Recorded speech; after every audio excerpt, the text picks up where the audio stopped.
You are now listening to Smoke After Dark.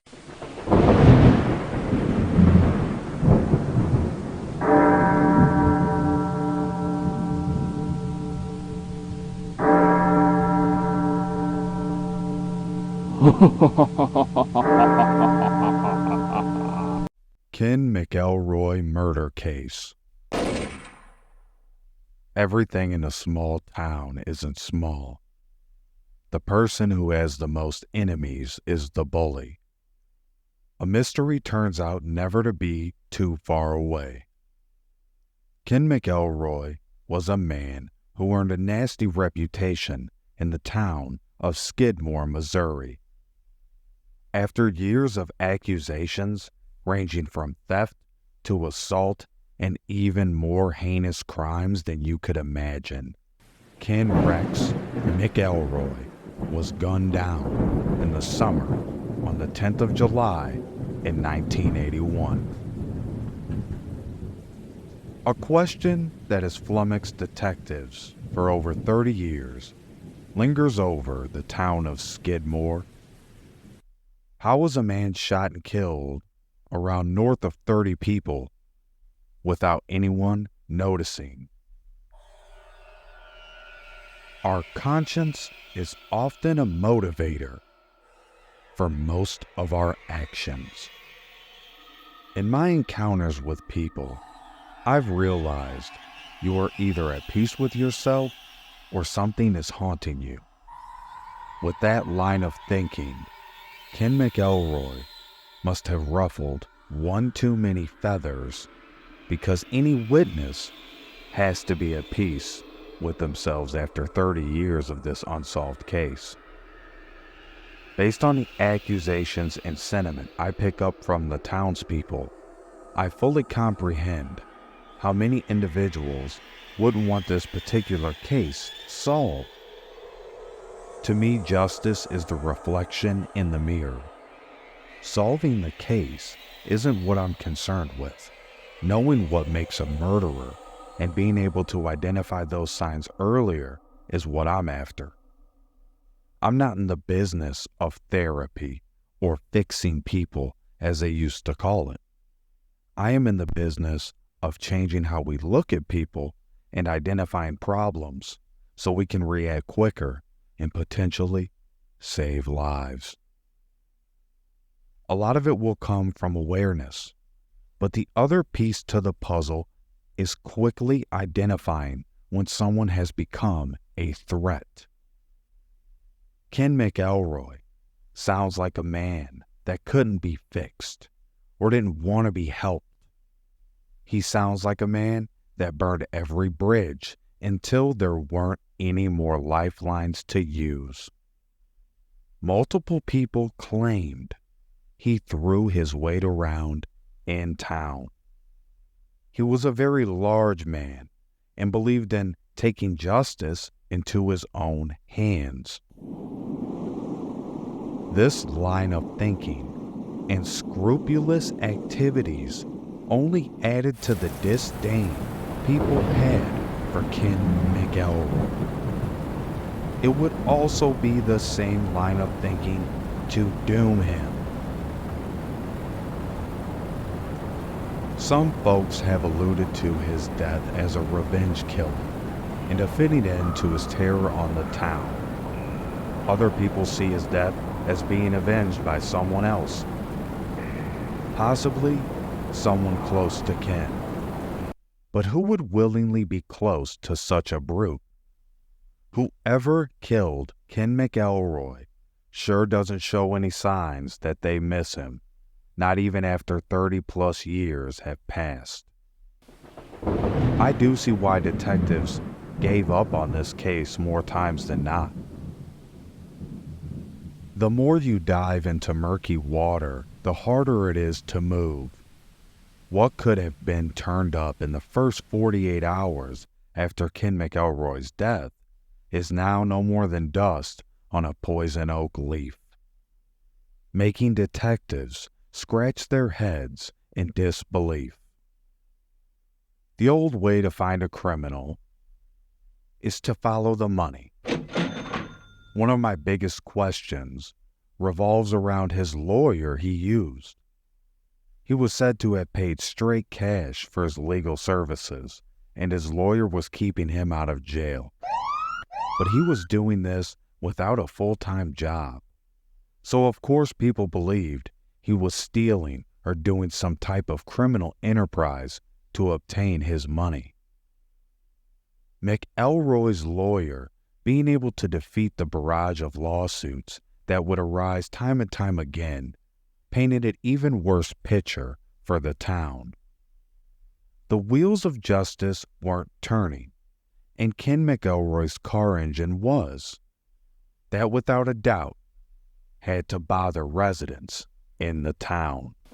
But more so for the people he had adversely affected, and families he had directly impacted in a harmful way. The more he bullied people seemed to be the more he was shortening up his life. In my belief, that would be his conscience eating away at him for the wrongs he committed against people. One event in particular stands out and shines a lot of light on why they named him the town bully, or bully of Skidmore. Ken's wife, named Trina, if you believe that or not, he was married, was shopping at the local supermarket when her daughter was accused of shoplifting by Lois Bonenkamp, who was working and married to the store owner. This enraged Trina, not believing her child could ever do such a thing. Lois tried to calm the situation down. Instead, in a bizarre twist, Ken McElroy is said to have offered the woman money to fight his own wife, Trina, to prove his daughter's innocence. Miss Bonenkamp didn't accept the invitation to fight, but this incident showed the coldness inside of Ken's heart, the somewhat demonic possession of his mind and trickle-down effect to his family. The worst was yet to come, as Ken would stalk the Bonenkamp's residence, using intimidation tactics, such as shooting a shotgun off in the air near their home on a few occasions. But what he truly was planning would show itself sooner rather than later. In 1980, the year before Ken McElroy's death, he was waiting for Lois Bonenkamp's husband, Bo, near the docks of the grocery store. Ken McElroy was described as unloading a buckshot from his shotgun into the back of Bo Bonenkamp, sending him down to the floor while Ken McElroy fled the scene. Where it gets even weirder is state troopers picked up Ken McElroy for the crime. He was handed down a 2-year sentence. That would hit the paper and ease tensions in the town over the attack on the elder Bo Bonenkamp. Shortly after, Ken McElroy would be released after his attorney McFadden was able to successfully navigate the appeal process. After being released, it wasn't long before Ken went back to his old ways. He would appear at the local D&G Tavern and vowed to kill again. Police were called in, and people testified to Ken McElroy carrying a rifle which violated his bond. However, McElroy's lawyer was able to postpone the bond hearing and keep McElroy out of jail once again on a legal technicality. Not too much later, and the stage would be set for Ken McElroy's final day. Ken and his wife Trina pulled up to the bar in his pickup truck he was known for. Ken went inside to purchase cigarettes. When he slid back in his car and closed the door, he would take his final puff. Shots would destroy the glass all around him. He was shot dead multiple times. Trina would have taken cover, and in doing so was unable to identify any of the shooters. Nobody called for an ambulance, and when state troopers arrived, nobody but Trina had seen anything. This was in the morning, and a large crowd was said to have been in attendance. It appeared as if someone at some point knew Ken had to come into town and buy his cigarettes. There was a rape trial that was dismissed because of lack of witnesses willing to testify. That seemed to loom large in the murder of Ken McElroy. Ken McElroy seemed to be able to intimidate witnesses on a consistent basis. Then he found a stream of cash to supplement his sporadic lifestyle, and in doing all of that, felt invincible. The more he was let off the hook, the more he felt untouchable. There are a lot of lessons to learn from the downfall of Ken McElroy. Townspeople said he never showed remorse. This would prove to increase the discourse in his everyday life up until he was finally taken out. This case was never solved because law and order failed the town of Skidmore, Missouri. Ken McElroy had made so many enemies that there wouldn't have been enough resources or time in the early 1980s for police to come any closer in finding the shooter or shooters.